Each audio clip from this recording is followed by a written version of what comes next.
Welcome back, boils and ghouls, to the Theater of Blood horror show.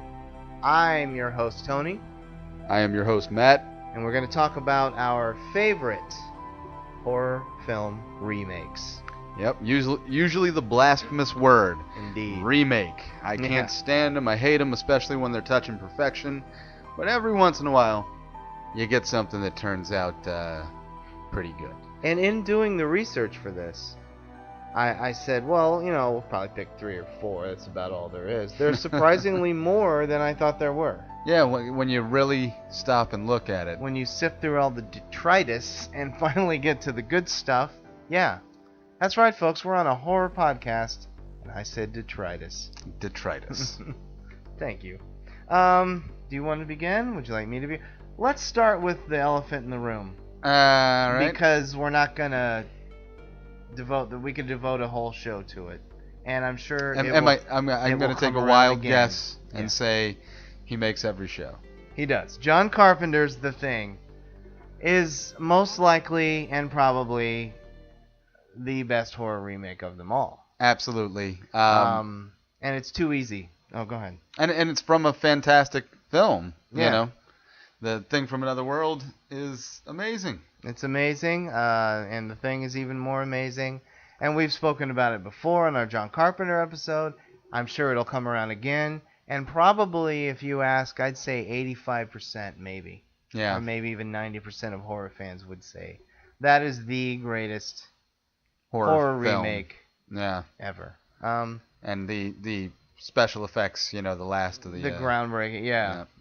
Those were the days. End of an era. Yeah, but that's an easy one. So we just wanted to get that out there. We didn't want anybody to say, "Wait a minute, you guys are horror, connoisseurs, and you didn't mention The Thing." Of course, it's the best horror remake ever. And I guess if there's going to be another elephant in the room right now, especially, a lot of people call it a remake. The new It film. Yeah. Not really a remake. Not a remake, a different this is the novel going to theaters for the first time. Yeah. There was a made-for-television, 2-part miniseries. Directed by Tommy Lee Wallace, a member of our podcast group. Yep. And a fantastic staple of my childhood. Yeah. And one of his movies is going to come up. Yeah, that's true. Right? But No. Sorry, folks. Anyway. No, go ahead. And back to you. Right. Yeah, It. I mean, It can be looked at 2 ways, Another version of the book, because it's not really a remake of the miniseries, but that's fine, because I'm sure a lot of people would have said that as well. Like, hey, guys, The Thing and It. One of the best remakes. So, yep. So there you are. There you go. Thing, and It, trust taken me, care of. The Thing will get lots of airtime on this show throughout the years, and has, by the by. Yeah. And we just did an It review. So I think we can move on. Yeah, we can move on. So let's start. Would you like to start? I'm going to start with one of my favorites. I think they really brought this over well. The Nightmare on Elm Street remake. That's it. No, we're kidding. And by the way, Jackie Earle Haley is a member of both of the podcast groups. And I'm not just kowtowing here very quickly, I'm sorry. Yeah, he did the best he could with what was already made iconic. He did a fine job. He was good. But unfortunately... Freddy's taken. Yeah, you can't... when you have a mask, like Jason, sure, Michael Myers, easily replaceable. Freddy was his face. Yeah, you can't recast Indiana Jones. You can't recast Han Solo. Yeah. And you can't recast Freddy Krueger. I fully believe that. So anyway. Yeah, or years are going to have to go past before they try again. A lot of time. Anyway, I'm sorry, go on. So for me, I thought the remake of the Japanese film Ringu, The Ring, was fantastic. I really liked that version. Gore Verbinski, who went on to do all the Pirates of the Caribbean, Ugh. started off with The Ring, and for me it was a hit. Very creepy, very atmospheric, really captured all of what was good about the Japanese film, and incorporated a little bit updated special effects to good effect, I felt, for that film. I don't hate The Ring or Ringu. Ringu is a little better, but for me, I don't know. The story didn't grab me that much. And then The Ring, I thought it was so boring. I've never been a fan. I'm not a fan of Gore Verbinski. He just recently did A Cure for Wellness that some horror fans are liking. It's a piece of shit. I haven't even seen it. Visually stunning, but it's empty. It's empty. So I mean, but that's yours. But Ringu is alright. And Ringu, the source material was fantastic. Hideo Nakata. Hideo Nakata. Who did another one? I believe you were going to mention. I guess I'll just roll through them. The Grudge was also well done and very close to the source material, and the source material was fantastic. But I saw these first, and it got me interested in all of Japanese horror. And then I played myself out on hair-in-the-face horror. And I apologize. I don't think he did... No, that was Takashi Shimizu, by the way. Yes, thank you. Yes, yeah, Takashi Shimizu did both of them. My apologies, folks. My apology to Takashi and Hideo. Which, by the way, together. You should, even if you're not a fan of the film, you should read the book. It is completely different. Yeah, I haven't. Fantastic. And the sequel is even better, and they have not... I'm talking The Grudge? No, the Ring. Okay. The Ring story, the book series, and Spiral, which was the next, are fantastic. And Spiral is completely different than any of the sequels they've done in either Japan or here in the U.S. Okay, I'll give it a go. Yeah. And sorry, I accidentally segued into a movie that he didn't direct, but you were gonna also bring that up. The Grudge. Yeah, and both were Takashi. And he did remake his own film in that one. He did, yes. He did. And I like both of those. Those are good. I miss the days where Japanese ghosts were scary. It's a little overplayed. You know, that walking kind of broken and shaky, the hair is in my face. Which even It did a little of that. The current It. It's kind of changed cinema in that way. That is very creepy. And I remember one of the few things, maybe the only thing, in the abysmal sequel to The Blair Witch, The Book of Shadows. Good Lord. The kids on the road there? Or there's on a bridge or something? Yeah, it was like the one lady on the bridge. Yeah. Like, you could say she was a girl. Yeah. And she's walking backwards, yet, That's the only good moment in that whole thing. And that, I think, really was kind of what the J-horror captured a little bit. And they owned it for a while. They worked it in some things. You know what my favorite, very quickly, we should do a show on Japanese horror films. My favorite one is Pulse. Pulse was very good. I love it so much. It's frightening. And guess what? 2001, that came out. Mm-hmm. That predicted society turning into ghosts because of our technology. And guess what? And that's exactly what's happening. Good old Kurosawa, the other one. Kiyoshi, right? Yep. Kiyoshi Kurosawa. That's right. Mm-hmm. I like The Grudge. The Grudge, both versions. I like them both. Yeah, she was a very creepy antagonist, Sadako. Yeah. Mm-hmm. And there is a movie that came out in Japan, and I'll have to watch it just to see what it is. But it's the two antagonists from Ringu and The Grudge fighting Sadako versus what was it? Not Samara. I don't remember. Samara was the English version. Yeah. Kaiko or something like Yeah. Keiko. I wonder if that is. I haven't even read anything on that, whether it's supposed to be good or not. Eh, We'll see. yeah, I'll have to I'll give it a check it watch. out. Yeah. Well, that's a good start, man.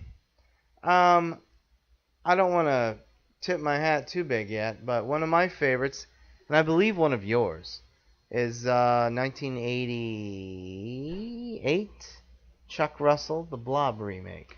Yeah, I think that was 87, 88. Yeah. With Johnny Drama. Johnny Drama's in it. Good old Kevin Dillon. Yep. And Joe Seneca, the great Joe Seneca.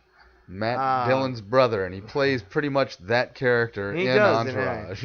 Oh, yeah, bro. There's blobs everywhere. It's glowing jelly. Yeah. Fantastic remake. It's a really That's good great, remake. Great call, And Anthony. I remember when I saw it, I was a teenager when it came out, and I said, yeah, it's all right. Over the years, it's grown on me. A lot of great scenes. I mean, Tons.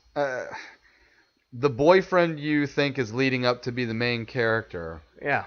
when he gets blobbed, it's just a shock. It's a shock, and he comes out and she pulls his arm off, and it's like maybe she's gonna get him out of there. No. Yeah, he's done. Yeah, and then his face comes apart, and it's just they really made the melting aspect of the blob touching you. Yeah, it was more gruesome than the original, and the original is silly as shit. Yeah, but Like, the one that really gets me is out of the sink, and then pulling the head in, decompressing it to the size of a pipe.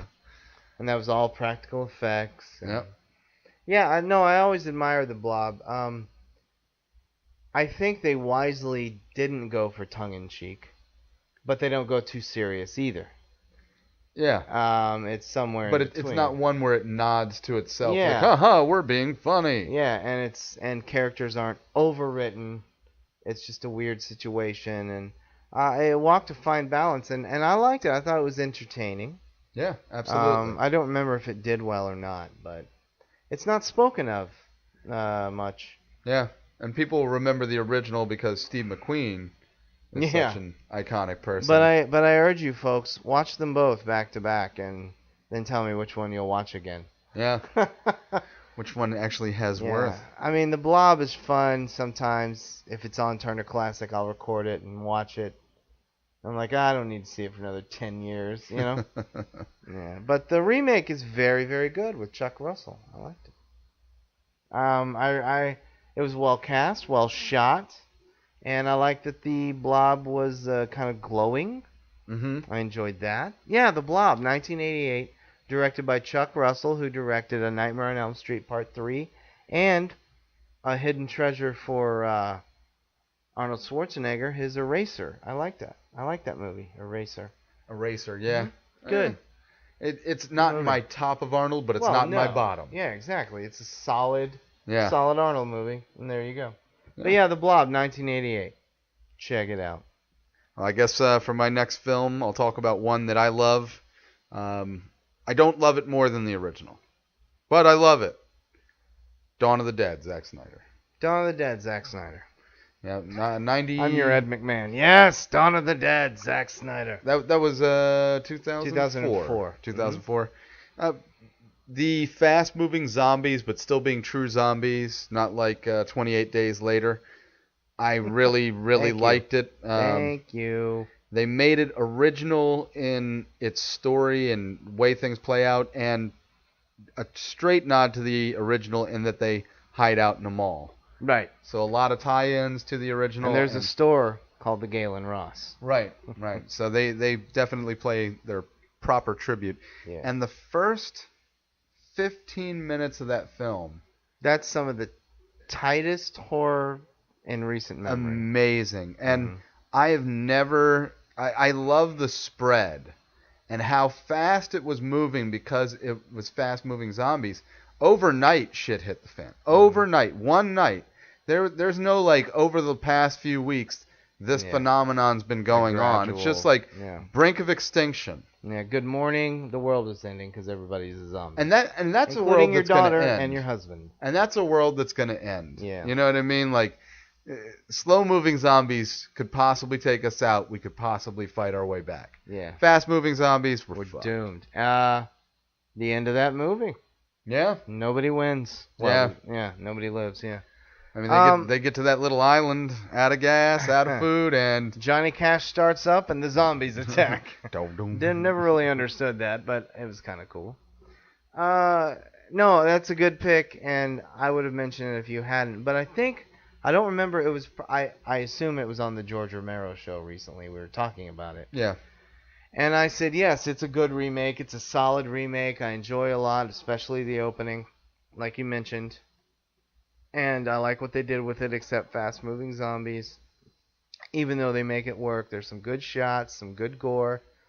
But if I want to watch Dawn of the Dead, I'll probably never pull that out. Yeah, you'll just watch the original. I own it. I might watch it. Come on, zip to this scene, zip to that scene. Now you're comparing it against the zombie movie. No, I know. Dawn of the Dead No, is I the know. zombie movie. But I think, mean, for most. I guess my point, and maybe the point of this show, if we can get pretentious for a moment, there are some remakes that you can watch and still watch the original and enjoy the remake, over and over again, which I will be bringing a few up later. With Dawn of the Dead, his remake, I mean, yeah, I can watch it a few times all the way through again before I die, but if I'm in the mood for some Dawn of the Dead, I'm going. Yep. Yeah. But for that infrequent or less frequent I'm going plug-in, Georgie boy. it can definitely hit a mark, and if you haven't seen it, it's worth the watch. You're right. Yeah, and it is, and I'm glad it was a big hit, and I'm glad that Zack Snyder had a win because boy, they good or bad, like it or not, the fanboys are on his ass these days over his DC stuff, but I'm glad that he was respectful enough to it. And Romero even said, minus the fast-moving zombies, he liked what he did with it. So yeah, so that's a tip good from the hat from the late great George. The late great George. Beep beep, Georgie. We miss you. Speaking of George Romero, let's just do this. 1990s. Damn it. Night of the Living Dead remake. George Romero wrote his own remake, directed by Tom Savini, starring the great Tony Todd, and in the role of why can't I think of his name? Damn it, her brother. In Dawn of the Dead. They're coming to get you, Barbara. Oh, Bill Moseley. No, I know. Right. I can't think of the character's name. Oh, Tommy, Johnny. Stop it, Johnny. Yeah. The great Bill Moseley played Johnny. And in case the great Bill Moseley is listening, I forgot the character's name, not yours. I have, since day one, I've always loved that movie. I saw it at the theater with about 3 other people. It lasted a week. Nobody cared. I bought it on VHS at the time for like $45. I love it. I think it's great. Yeah, I loved it too. Yeah. And it really captured the best parts of the original, because it was worked lovingly by 2 friends that had been involved in zombies together for a long time. And though Tom wasn't there for the original Night of the Living Dead, it's only because he was in Vietnam. Yeah. And then he came back. Getting ideas for his gore. And when he came back, and the changes he made for Dawn of the Dead were groundbreaking. Huge. Yeah. Yep. To this day. Yeah, and the female lead, I can't remember. The female lead in are you talking about the original? No, Judith, in the remake. Oh, in the remake. Not Judith O'Day. Yeah. I can't think of her name. But she was strong as the lead. And and spoiler alert, it's an old movie. I like that he flipped the script, literally, and it's her that turns into a zombie. Excuse me, it's him, Tony Todd, that turns into a zombie. Yeah. Instead of getting shot and killed. Yeah. It comes right at her. Yeah. Is what I was trying to say. Yeah. Yeah. Patricia Tallman, I believe, was her name. Let me look it up. Yeah, it's Patricia Tallman. Patricia Tallman. No, I think it's nice, even though black and white works, it's nice that he did it in color and added the gore. And even with Tom Savini directing and working on the effects, it's not overly gory. They still go for story and atmosphere. They do, and at the end of it, that whole scene of all the rednecks loading up their guns and hanging the zombies from ropes and Yeah. having fun shooting.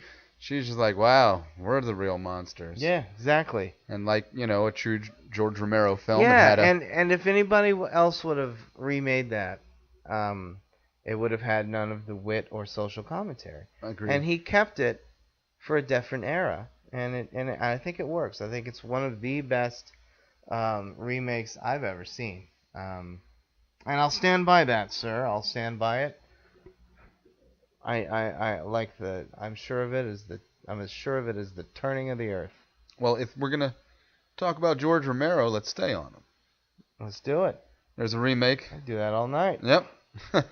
A remake of a George Romero movie? The Crazies. Ah, The Crazies. And that was a fair remake to George Romero's film is very good, very under budget. I was going to say it's hindered by a low budget, his 1973 The Crazies, but once it starts, man, it's tight. His editing in that, it's some of the best editing of his career. Yeah, it moves. But you're right, it is hindered, capital hindered by that low budget for what he was doing. So what a welcome remake in that regard. It's almost as if it was done very close and just had the budget to make it work. And the 2010 or 11 remake of The Crazies. Oliphant. Starring Timothy Oliphant and directed by a filmmaker I can't stand, Simon West. He did what else is the awful Sahara with Matthew McConaughey. He did the awful General's Daughter with John Travolta. He makes that kind of stuff. He did Con Air. Everybody likes Con Air. I don't hate it. I don't like it. But that's what Simon West does. And I think he did one of the Tomb Raider movies. But and then he does The Crazies, and I'm like, oh no. So I ignored it at the theaters. And my wife and I rented it, and we're like, great movie. Yeah, it works. I think it's better than, I'm sorry, Romero's original. Well, Romero's is one of those that because of the budget, it became apparent you were watching a film. Yeah. It didn't. Yeah. And the wasn't guns like and Hooper's the that was done at no gunshots budget, but still. Yeah, right. But very quickly, not to take anything away from Romero's Crazies. Like I said, once again, that last hour is tight editing and directing. Just hindered by the budget. But yeah, The Crazies, I like it. They go in a minuscule different direction. Yeah. And it works. Yeah. Everything works. And it's a slow build. And Oliphant makes a great hero, as always. I think he's a good actor. Yeah, he's really stepped into his own. Yeah, and it's a good choice. It's a tight movie. It's a tight movie. So 2 from Romero. Yeah. One written by him. I'm saving my personal favorite, like my all-time tops, for last. Okay. So I'll ease into it slowly. Here's one that goes under what I just spoke about, Dawn of the Dead. It's a movie that I liked a lot. But if I ever want to see it again, I'll just watch the original because they don't really change anything. They just redo it. Evil Dead. Yeah. That I didn't hate it. It's effective, and I wrote a review for Dark Discoveries magazine when I used to write for them, and I remember saying that in a review. I was creeped out. Not as much as from The Evil Dead, but it gave me a creepy feeling. I went to like a morning show so I could enjoy it because I was writing a review for it, and I was like one of like 5 people in the theater. I'm all alone, so that helped, and that was fun. But the director had a really great, this is a phrase that'll come up when we're talking about good horror, atmosphere, and he paid great homage. I just wish he would have tweaked it a little. You got to change it a little, or else you're just, Well, there was a little bit with the demons coming out, Yeah. And then some changes, and I thought the girl stuck in the floor, in the cellar, with her head through that didn't work. Right, compared to the original. No, the original, just talking about it now makes me creeped out. Yeah, she was just that was Cheryl down there. And That's his this sister. one they went and why it didn't work. Number one, suffers from comparison, but number two, they had to go further with it and have her cut her own tongue open, and and by Which then they all showed you on the Red Band trailer. yeah, All the best gore right. was already shown on the trailer, and I hate that. I But hate that. going under that cellar door with her and watching her do stuff, staying with her too long, ruins the effect of her being something creepy under that cellar door, poking her head out and laughing. I would agree. Yeah. I would agree. Other than that, I enjoyed the film. It was bloody fun, It was but very it wasn't bloody. scary. No. Bloody It's fun, but not creepy, scary. but not Yeah. scary. Yeah. I mean, I like it. I believe it deserves, because when I believe it deserves a mention on this show because I gave it a good review. And when I heard it was being remade, I wanted to kill whoever was remaking it. So, yeah. So, yeah, the Evil Dead remake, not too shabby. All right. Well, Sir Matt? I think we talked about this a little bit earlier. Another guy who has 2 films on here. Alexandre Aja. Alexandre Or Aja, Aja. however you pronounce his name. Aja, I'm not Aja. sure. Because he's I think it is Spanish Aja. and French, so I'm not sure what to Aja. do there. Yeah, I'm not sure what to do, man. Alex. Yeah, double yeah. A. Double A. Let's start off with the fun one, Piranha. Piranha. Yeah. That's a great remake. It is. The original was, a Jaws knockoff to come out. And he starts this out with a Jaws knockoff. He has Richard Dreyfuss in a boat dressed Yep. as Hooper Yep. singing "Show Me the Way to Go Home." Yep. Gets eaten by piranhas. Yeah. the And I sharks thought, can't get him, but the piranhas can. and I thought that was a great tip of the hat to Piranha, the original Piranha, tipping its hat to Jaws. Yeah. All in one, and he did it in the first 6 minutes. And then And that's rather genius. the big bloodbath scene is just fantastic. Oh, it's ridiculous. And I saw it in 3D, and somebody gets his penis bitten off, and it floats right at you. It's retarded. Oh, But at the same time, with the exception of annoying ass Eli Roth being in there, he does Makes it with some good films. He does it with style. It looks like Eli Roth is going to have a bad remake on his hands soon. That's true. The Death Wish. Oh my God. Oh, that's him? That's him. Okay. Yeah. But anyway, no. I'm John McClane. Al- Disgruntled John McClane. Yeah, exactly. Alexander Aja Aha is his Piranha is wonderful. I think it's a lot of fun. It's a blast. It's just like a popcorn movie. It's Yeah. not scary. Yeah. The gore is silly. It's cartoonish. And it ramped up almost like. Do you remember the end of a little more obscure Corman film? Was it Humanoids of the Deep. Yeah, Yeah, Humanoids yeah. of the Deep. Yeah. It has that kind of colossal ending It scene does, where you're just right. everything hits the fan. Yep. Yeah, it was a fantastic, fun horror movie.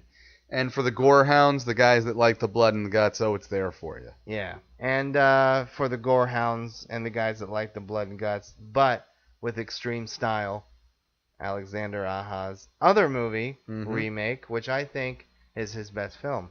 Yeah, I would say. The Hills Have Eyes. Yeah. And Shoot Me, it's 100 times better than the original, but I still love the original. I love the original, but again, like we were talking about with the Crazies, that was one where you could feel the budget. Yeah. But at the same time, the unsettling feeling in the first film. It worked for Craven's version. Yeah, the low budget worked. Yeah, it worked more than the Crazies did. The great Dee Wallace. Dee Wallace, who's just been in everything. Is there a werewolf in there? Is there a dog trying to kill you? Is there a sweet alien trying to get home? Yeah, exactly, trying to get home. Dee Wallace does it all. God bless her. Yep. Fantastic remake. Really. Oh, The Hills Have Eyes. It's brilliant. It's one of my favorite modern horror movies. It really is. And the way they introduce those kind of, the tunnels and the hills. Yeah. And it gives you the gore without being overboard. yeah. And it gives you one of the main things about Craven's original is, man, it's horrific watching this family get just raped completely and murdered and beaten and this. And in this one, he even amps that up, but not overly exploitative. It's very stylistic. It's paced ridiculously well Yeah. and Not shot really, not a dull perfectly. moment. Yeah, it's really, it was on my 10 best films of that year. It's that good. Yeah. I love And it The Hills Have Eyes cemented remake. him in that new Splat Pack, Splat Pack is what they which call now it. is I was gonna years say, and old. then he got right out of it. He stopped doing bloody movies. Yeah, he did what? Well, he started off with High Tension. High Tension, Hot Tension, and which was which good, is a good but film. yeah, But by the time it wraps itself up, you're like, well, wait, how did? yeah, I was And, just like, yeah. this is one Well, that they then just that's didn't have to impossible twist. because the truck was here. And Yeah, it was just like, Yeah. your twist ending, you just didn't have to do it. You Yeah, just exactly. You keep should've going with the just had movie you a- were already doing, Right. and I was in. Me too. Yeah. I remember myself and my wife, we were on the edge of our seats, and then when the payoff, we're just like, what? Yeah. No. Yeah. Yeah. No, it's Aja Aha's Hills Have Eyes. It's a great film. A great one of the best modern horror films. And one of the best remakes, and a perfect example of what we were just talking about. There are some remakes where they're good, but I don't need to see them again. I'll just watch. I could watch both Hills Have Eyes over and over and over and over. At any time. Yeah, All right. exactly. All right, that was a good double whammy from old Matt. Yeah. Old Matt. I'm going to go, before I get to the big dogs here, I'm going to have to go with The Town That Dreaded Sundown by Alfonso Gomez Rejon. Lots of foreign directors we're talking about here. The Town That Dreaded Sundown, a sequel to the 1977 Charles B. Pierce kind of horror movie, The Town That Dreaded Sundown. You've seen that, Yeah, right? absolutely. It's good. It has a special place in my heart, and it's a really scary killer. Wears a potato sack with an eye cut out. Guess what? So did Jason in part 2, The Best Friday. Anyway, we'll get to that next show. Yeah. Again, when you hear a movie that you love is being remade, you're like, why? Leave it alone. However, Suspiria. the original Town That Dreaded Sundown is not perfect, even though I like it a lot. Right. And I'm sure it's full of imperfections. A little TV movie-ish from time to time. Not so just a I low kind of- budget, but Yeah, it's just the way that guy. He was kind of a safe.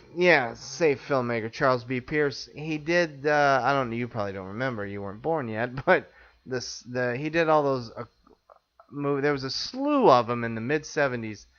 Across the Great Divide, Swiss Family Robinson, about families in like the 1800s getting lost in the mountains or Okay. lost in the woods amongst the Indians, and they were very safe, family-oriented stuff. Yeah. So he Played for television all the time. played on television a lot, but Yeah, I remember. they made a those. little bit of money at the theater, and then they played forever on TV. But he tried to branch out and do a horror film, and it's fine. I like it, but when I heard they were remaking it, I'm like, that's fine, because you could totally remake it. Yeah. Even with Romero's The Crazies, yeah, you could totally remake that. So You let's could see what stand you up can and do. have the budget. And they do it wonderfully. You saw the remake? I have not Oh, seen you have the not remake, seen it, right? so That's that's why. right. Yeah. Well, very quickly, it is in the same town now, because those murders took place in the 40s. Right.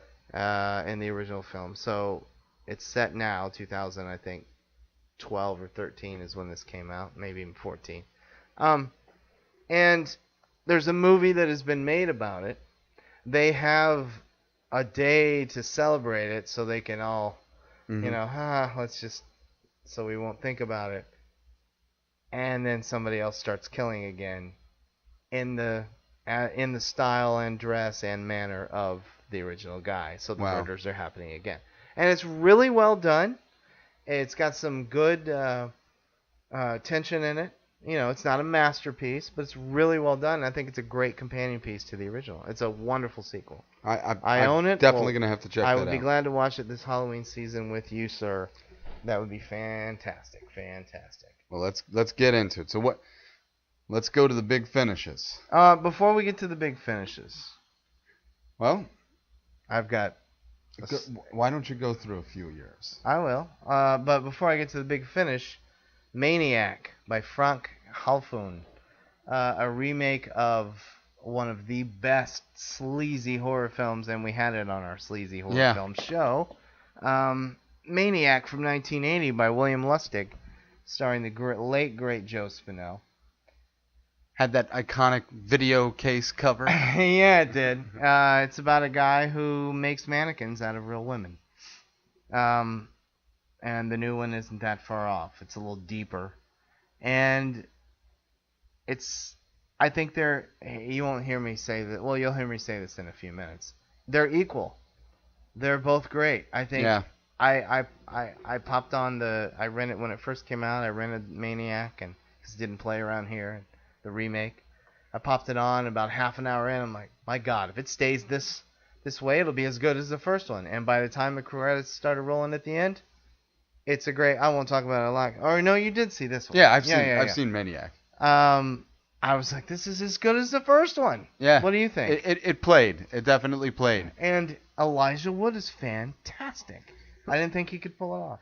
Who is surprisingly good whenever he does his off he's a roles. good actor. Yeah, but I didn't see him as some psycho killer making mannequins out of women. Yeah, exactly. And he completely works. Yeah. It's a good film. And solid film. He can play a creep. I mean, you look at him in Frank Miller's Sin City. Oh yeah, that's right. He's pretty creepy as the silent little kid. He really is with the eyes. Yeah. The shiny glasses. Well, I think the big dogs are here. Yeah, let's get into it. Let's get into the big dogs. You want to start, or? Yeah, should I hold my mouth open and point at you? Oh, yeah. That's exactly what I was gonna go to next. We have a double whammy remake of one movie. Yeah. And two different ones that were very good. Until The Thing came out, the first remake of this was my favorite remake of all time, horror. Invasion of the Body Snatchers, the great Don Siegel 1955 film, was remade in 1978 by Philip Kaufman, and it's maybe in certain ways a little better, but definitely equally as good. Yeah. It's a masterpiece. Forget horror, it's one of the best movies of the 70s, in my opinion. Donald Sutherland, Brooke Adams, amazing Jeff Goldblum, yeah. Veronica Cartwright during her "I'm gonna play everything like this" phase. Yeah. So just absolutely amazing. Yeah. It's frightening once it gets going, and perhaps one of the top 5 greatest horror movie endings ever. It's an ending that if you aren't prepared for it and you've never seen this story, because this movie's been remade quite a few times. Yeah. Quite a few times. I mean, there was one that just came out not long ago. Yeah, you don't have to worry about that one. Yeah, The Invasion with Nicole Kidman and Daniel Craig. It's a piece of garbage. They had a good run, and we'll prove that in a second with 2 great remakes, and then boom, they screwed it up. But no, Invasion of the Body Snatchers, 1978.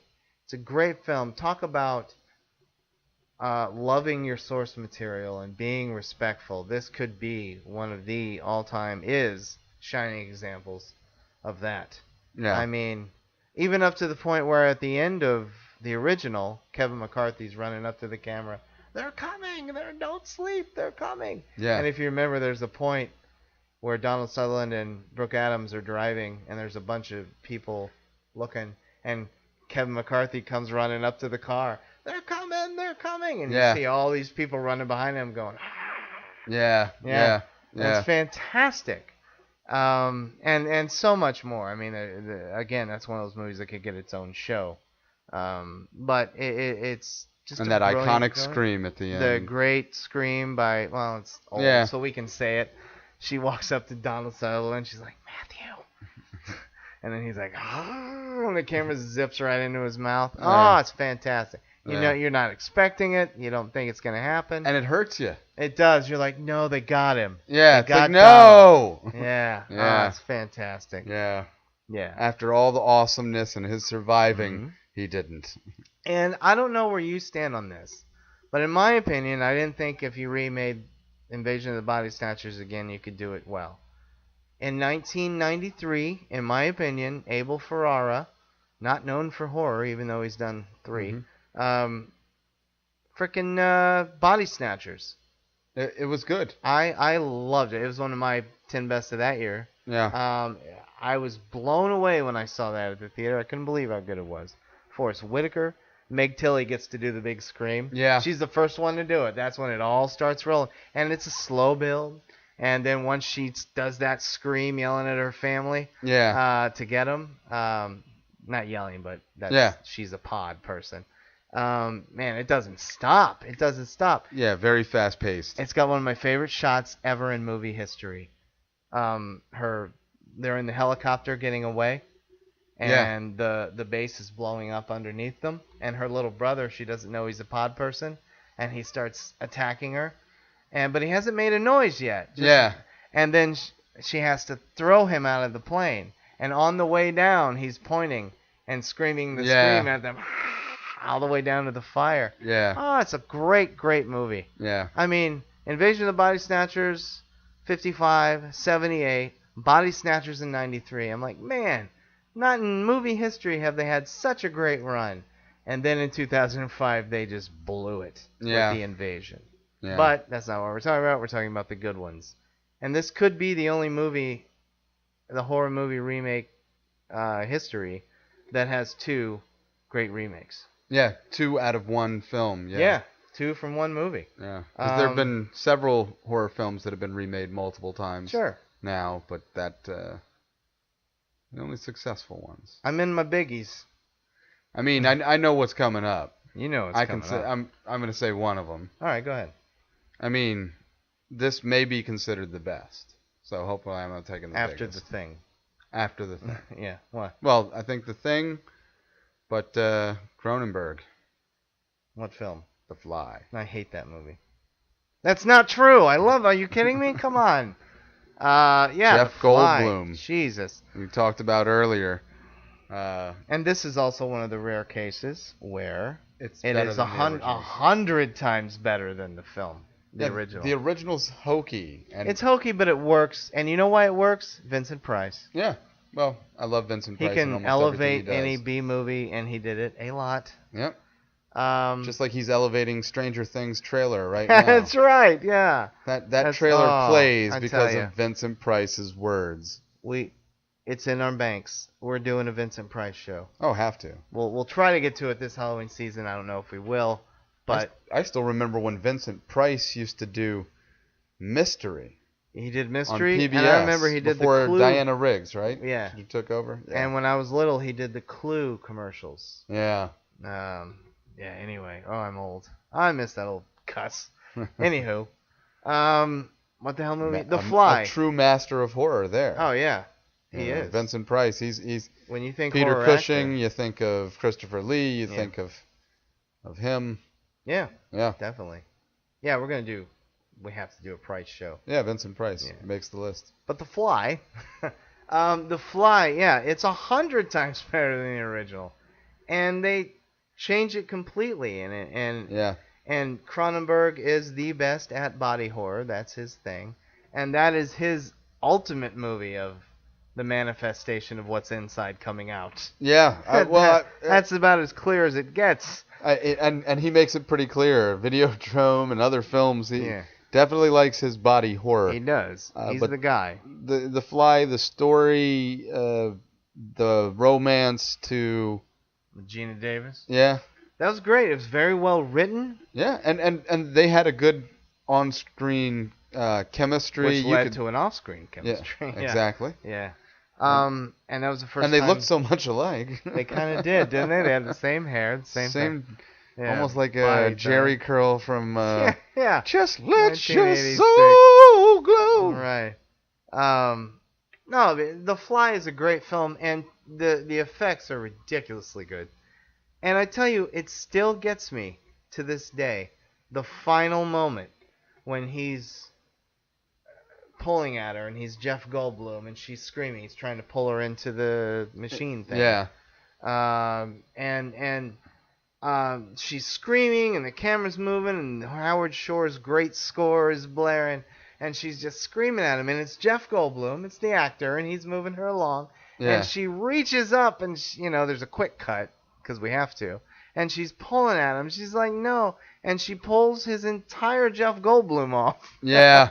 And it's no more Seth Brundle. It is this giant, frightening looking fly thing. Yeah, and it's not. It doesn't look like a fly No, exactly. It's maybe, like a yeah. mutated Something. And Yeah. I just, every time I see it, that is, I know it's coming and I know what he's gonna look like, but it's how it's perceived in my mind. That was a human being. I shouldn't say Goldblum. That was Seth Brundle. He was speaking a millisecond ago, and then she pulled his skin off, and now it's this thing. Yeah. And it's one of the great moments in horror, I think. Yeah. And then at the end, of course, when he puts the gun on his own head. And yeah, I love The Fly. It's one of the best remakes ever. And yeah, I could go on. And like a proud parent for that one. It had a sequel that wasn't very good. But it wasn't. But it had awful. some good Time moments. has been kind to that. And there it does have some touching parts to it. The dog still hurts me. I can't watch it. Yeah. That still hurts. So it manages to touch a chord. And when he goes back and gets back at all the bad guys at the end, you're like, yeah, you go. Right. Eric Stoltz. It took me years to like Eric Stoltz, but I like Eric Stoltz. Hey. I now think of him first in Pulp Fiction, even though he was in a ton of other things after. But back. That's what I think of first now when I think of Eric Stoltz. Yeah. I think of Some Kind of Wonderful. Yeah. One of the unsung John Hughes movies, and it's one of my favorites. All right, well, we only have 2 left, unless you come up with another one. No, go for it, man. I'll do from 1979, and my father played this at his theater. Dracula by John. I was trying to do a fun lead-in. I couldn't think of anything. Sorry about the pause. Dracula. Remember that Richard Pryor routine? Dracula. Anyway. You want to suck what? You better suck your ass on home, boy. Dracula, 1979. Directed by, of all people, John Badham, who did Saturday Night Fever. Mm-hmm. And The Great Blue Thunder with Roy Scheider and Malcolm McDowell. And War Games. Oh, okay. And in the middle of all that, he did a horror film, and it's one of my favorite horror films. And sorry, purists, it's my favorite Dracula movie. Frank Langella is Dracula. Laurence Olivier hamming it up, but no more than Anthony Hopkins did in Coppola's version. Yeah. As Van Helsing, you have Donald Pleasance, Kate Nelligan. It was her first movie. She's a veritable who's who. Oh, the great John Williams score. Yeah. Oh, it's such a great film. And talk about movies that have multiple remakes. There are more Draculas than I can shake a stick at. Between the Hammer Brothers, between Universal with Bela Lugosi. Not the Hammer. Hammer. Yes, it's Mario Kart. The Hammer films. The Hammer Brothers. Hammer Brothers. Hammer films. The Hammer films. Oh, God. Dracula throughout the centuries is, You have the Dracula 2000s, and then you have Coppola's Dracula. Coppola's Dracula, which was sure, yeah, all right, yeah, you know, yeah. And then even one of my favorite directors of all time threw his hat into that ring. Not very well. I still haven't seen it. Dario Argento made one of the worst Dracula movies ever made, and Dario Argento is a horror master. Yeah, master. But we'll talk about that. That wasn't the good version. No, it was not. Certainly not. Dracula versus Billy the Kid from 1966 is better. Actually, I think it's Billy the Kid versus Frankenstein. But anyway, that's better. Abbott and Costello versus Frankenstein. That's a classic. The best. It is in its own way. That's a classic. It's a great movie. Perfect. John Badham's 1979 version. It's bloody. It's spooky. It's gothic. Mm-hmm. And what's weird with that being my favorite one, Langella wouldn't sign up. He played it on Broadway, and then when they started making the movie, he said he wouldn't sign unless if they made him wear fangs. He said, "I want to exude it," and he did it, and he kicked ass, I think, and women liked him a lot. He was the sexy one. It's weird if you look at him now. You're like, wow, he was like a woman's man. I mean, he's a handsome fella, but he's pushing 80. Yeah. No, I just think I think it's everything that Tim Burton sets out to do these days. Bring that gothic feel back, and they filmed on locations. 1979, no CGI. They didn't do a lot of matte paintings. They use a real ship at the beginning, and it has the coolest Dracula death for me.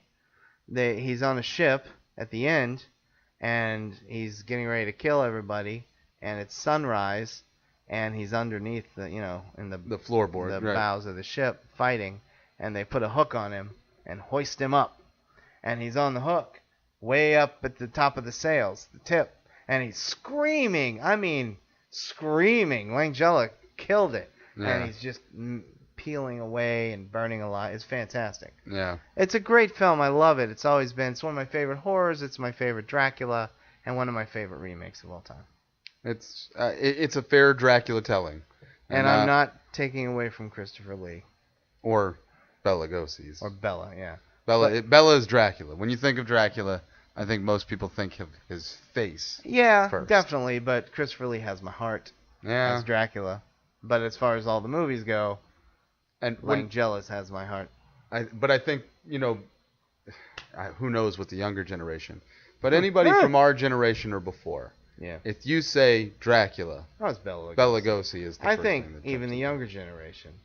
They may not know his name, but they know his face. Yeah, I mean, he's right there on my wall, right there. Christ, let's get out of here.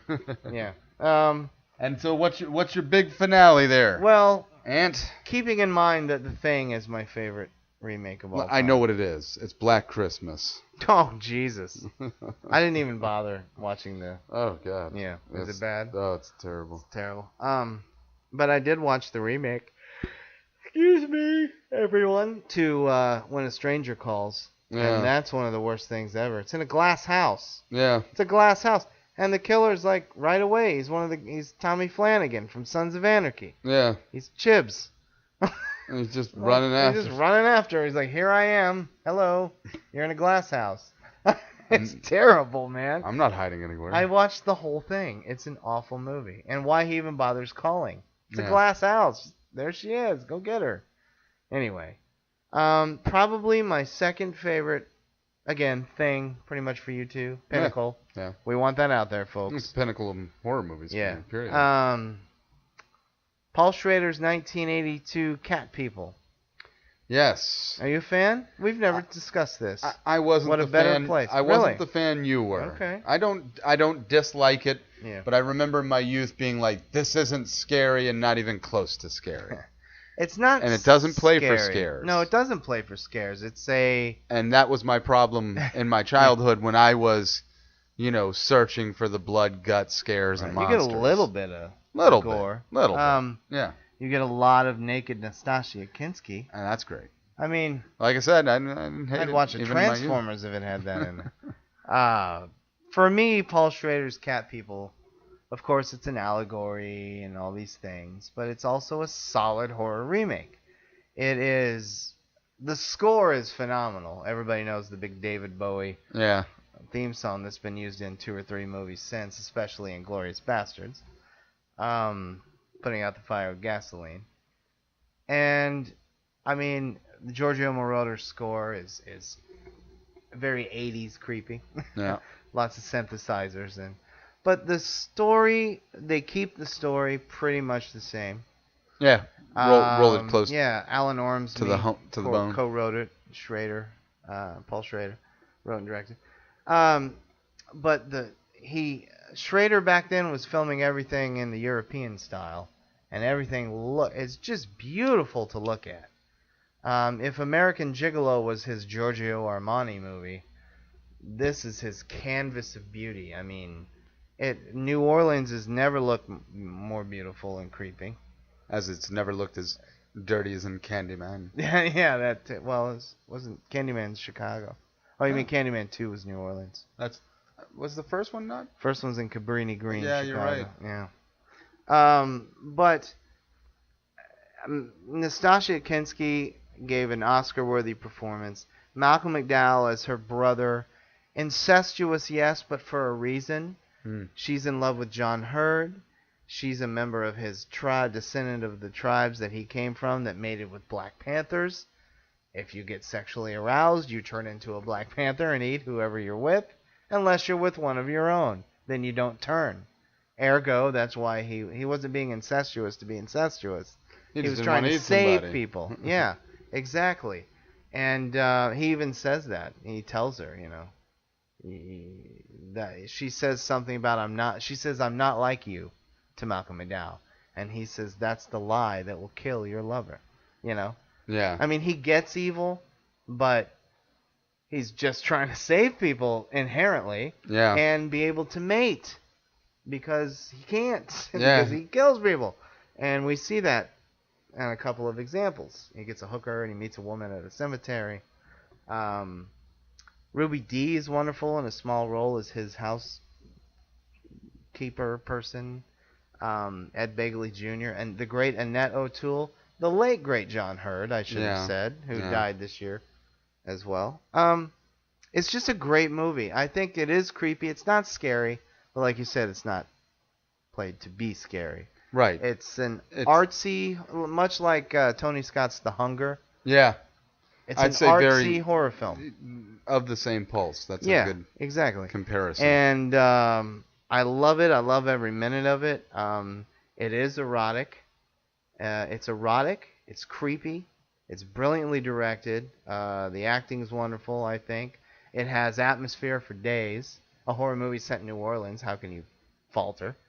I love it. It's my... Under the Thing, it's always been my second favorite horror remake. Well, Cat People. And 1982. That's our list from Paul Thing Schrader. to Cat People. From The Thing to Cat People. That's a nice little sandwich there. And you got a million, and all the stuff in between. I'll do a final finish for me for a final finish. A final finish. The two giant monsters have been remade a ton of times. You got King Kong and you got that counts. And you got Godzilla. Yeah. And some have been good and some have been bad. Yep. And some have been both. And there's been so many Godzillas that some are fantastic. And you don't even know about them. I like this most recent one. And the most recent one was good. And now we're going to have the combination again. Yes. So that will be a remake because Godzilla has fought King Kong before. You're right. So I have that on Blu-ray, by the way. Yeah, so that King was Kong versus Godzilla. And that was a great Easter egg. Spoiler for, it's been out for a while, so people should have seen. What, Mothra? King Kong. That Godzilla and Mothra and all that. Yeah. There is going to be the link. There's going to be a monster out, yeah. They have already linked the universes. It is. And very quickly, I'm tired of movie universes. Let's stop now. I mean, this is cool. Getting the big monsters together. That's fine. Yeah. But it sounds so pretentious now. Okay, what are your favorite DCU films or your MU films? Marvel Universe, DC Universe, what universe do you think is better? And the producers of Bond are even thinking of doing a Bond, like Adventures with with Q. And I'm like, no, stop. Yeah. Stop with the movie universes. It's ridiculous. To the side story. Yeah. But see, the thing is, Marvel was made for that because there's so much source material. Right, and DC as well because of the Justice League and all that. And if you're going to do a universe, do the Stephen King universe. Yeah, bring that shit together. Just bring it all together, the whole universe. The guy who did The Dark Tower. Yeah. As far as we know. Oh, no, please don't. But anyway, that was a... Have the guys who did Game of Thrones. This is wrapping up, and I know you're going to go into side stories. Take over the Dark Towers. One of you guys, go get it. We're gonna have bring to that to wait HBO, and nobody's gonna greenlight that for quite a while. Not after failure. the Thanks a lot, whoever the hell you were. Shit show that. Thanks a lot, McConaughey. Thanks, Obama. Everybody's blaming Obama for everything. Thanks, Obama. You ruined the Dark Tower. Oh. This was a fun show. I liked it. Yeah. I liked it. Good show. We hope everybody, by the time you hear this, we hope most of you have heard our Toby Hooper show. As we were editing it together, I just wanted to say that it's a good show. I think we did a great job. We recorded that at 1 a.m. and we were tired. And we're a little lethargic in that show, but hopefully our love for Tobe Hooper came through. I think it did. Yeah, well, like I said, a somber mood for a somber man, show. there you Wasn't go. exactly a happy subject. And very quickly, before we say our goodbye, this is Halloween month. We are going strong. We're going to think of the best shows to do for this month. This October has a Friday the 13th. So we will be viewing all the films. Yes. And going back and, Anthony and I kind of stand on either side. Yeah. He doesn't completely like it. No. And I don't completely hate it at all. I like it. He hates it. That'll be a fun one to listen to. On that episode, I'll call myself the cantankerous Anthony, because I'm going to be like, and then, God damn it. Who knows? He might enjoy it more this time around. Maybe. But anyway, that's an upcoming show for you. I can't wait to plow through all of those. We'll have that show for you for the week of the 13th. And then we'll think of another couple few Stranger Things, couple maybe. Cool shows for you for October. We'll get into it, and we hope you enjoyed this episode. Yeah. We would do an episode of our worst horror remakes, but that would be 15 episodes long, and we'd talk about a million different movies. Yeah, so there's been so many that it's and we even mentioned a few here. Yeah. But I hope you enjoyed the show, and it was a fun one for me. I like this one. I like them all, but some of them I get pumped about. I enjoyed this one. Yeah, this was good. It was a good one. Yeah. So until our Friday the 13th show, I believe, this is Tony. This is Matt. And stay scared. Later.